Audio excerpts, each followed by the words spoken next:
हरे कृष्णा। हमारे भागवत प्रभाग के आज के एपिसोड में आपका स्वागत है।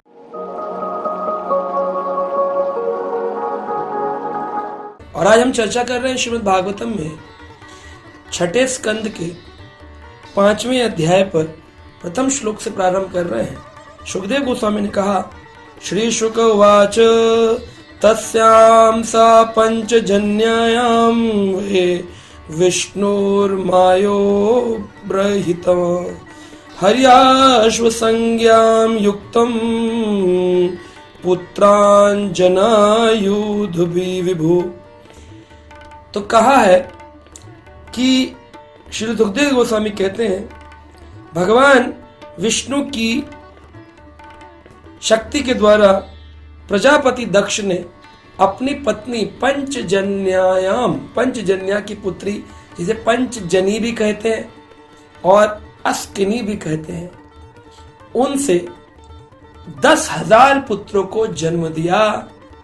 10,000 पुत्रों को, और उनका नाम रखा हर्याश्व। 10,000 पुत्रों को जन्म दिया। अब पिता का कर्तव्य है कि पुत्रों को जन्म देके संस्कार भी तो दे। तो दक्ष प्रजापति ने, जिनकी ये जो दक्ष है, ये दक्ष दूसरे दक्ष हैं। एक स्वयंभू मनवंतर में दक्ष हुए दक्ष प्रजापति, और उन दक्ष प्रजापति ने, उनका जन्म ब्रह्मा जी के मन से हुआ था। उनको मानस पुत्र कहते हैं। और उन स्वयंभू जो प्रकट हुए थे, उनकी कन्याओं में से एक कन्या जो है वो शिवजी को प्राप्त हुई। दक्ष प्रजापति का विवाह प्रसूति माता से हुआ, फिर उनसे सती माता उत्पन्न हुई, तो सती माता शिवजी से विवाह हुआ। तो वो एक दक्ष थे। लेकिन ये दक्ष कौन से? ये दूसरे हैं। ये पेड़ों की पुत्री प्रमलोचा कहें, या उनको कहा गया मरीषा, पेड़ों की पुत्री, जो कि सोमदेव की कृपा से प्राप्त हुई। मरीषा या प्रमलोचा इसका नाम है। इनसे दक्ष जन्म लिए, और ये वो घटना स्वयंभू मनवंतर की और ये चाक्षुष मनवंतर की। और वो दक्ष प्रजापति ने 10,000 पुत्रों को जन्म दिया और कहा, जाओ बेटा थोड़ा भजन करो। गृहस्थ जीवन में जाने से पहले भजन करना चाहिए। हमारे भारत की ये नियम था। ब्रह्मचारी होते थे 25 साल तक, फिर उसके बाद गृहस्थ में जाते थे। बन गए वो भक्त बनने के लिए तपस्या करने जंगलों में गए। वहां नारद जी मिल गए। नारद जी बोले, बढ़िया समूह है, भक्त हैं, चलो चर्चा करें।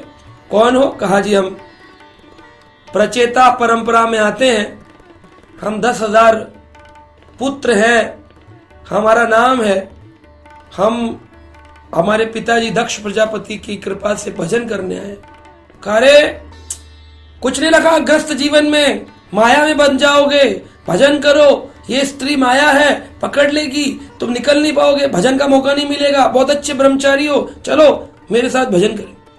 10 के 10,000 के 1000 नारद जी के पीछे पीछे।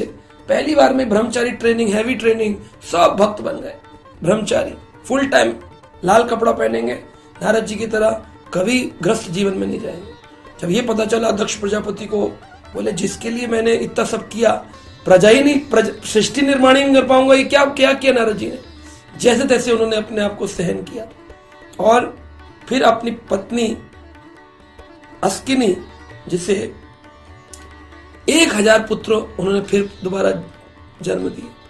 इस बार उनका नाम था सबलास्व, और उनको पिता ने कहा तपस्या करने जाना, कि नारद जी से भेंट मत करना। अब पिताजी अपने राज्य संभाल रहे हैं, पीछे से नारद जी फिर आ गए।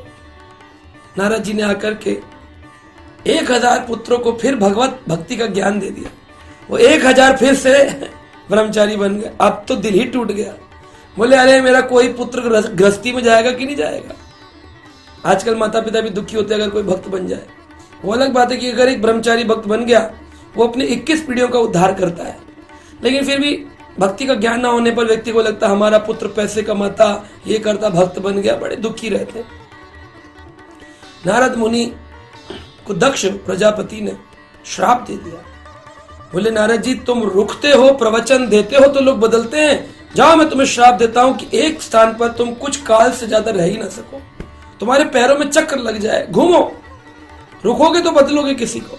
नारद जी और प्रसन्न हो, बोले बड़ी कृपा करी आपने, ये भक्त का जीवन जीने का तरीका है। उसे कोई शराब पीते तो कहता आहा कृपा हो गई। अब मैं अनेक स्थानों पर जाकर के प्रचार करूंगा। पहले मैं एक ही जगह पर केंद्रित रहता था, कुछ ही लोगों को कर पाता था। अब आपकी कृपा से मैं जन जन में जाकर के प्रचार करूंगा। बड़े प्रसन्न हुए नारद जी। दक्ष प्रजापति बड़े दुखी हो, बोले कैसा भक्त है, प्रसन्न होता है। क्षमा मांगी, बोले क्षमा करिएगा, मैंने क्रोध में शराब दे दिया। फिर उन्होंने आगे जाके 60 कन्याओं को जन्म दिया। बोले अब सृष्टि प्रजन करना है, पुत्रों से तो काम चल नहीं रहा, चलो पुत्री जन्म दे। तो उन्होंने पुत्रियों को जन्म दिया, 60 पुत्रियों को जन्म दिया, जिसमें 10 पुत्री धर्म को दी गई, 13 पुत्री कश्यप मुनि को दी गई, 27 कन्या चंद्रदेव को दी गई, 4 कन्या अरिष्ट नेमि को दी गई, 2 कन्या भृगु ऋषि को दी गई, 2 कन्या अंगिरस को दी गई और 2 कन्या कृष्वा ऋषि को दी गई। अब इन्हीं से आगे संतान उत्पन्न हुई। आप देखिए जो 13 पुत्री कश्यप मुनि को मिली, उसमें से दिति से दैत्यों ने जन्म लिया, अदिति से देवताओं ने आदित्यों ने जन्म लिया, धनु से दानवों ने जन्म लिया और उस प्रकार से सृष्टि में दानव, राक्षस, मनुष्य, देवता ये जन्म लिए। इसके मूल थे कश्यप, उसके मूल थे दक्ष, दक्ष के मूल थी उनके राजा प्राचीन भविष्य, वहां से ये आए सोमदेव आए। ये सब ऐसे सृष्टि का निर्माण चल रहा है। तो अगले अध्याय में सुनेंगे आगे का प्रकरण। हरे कृष्ण।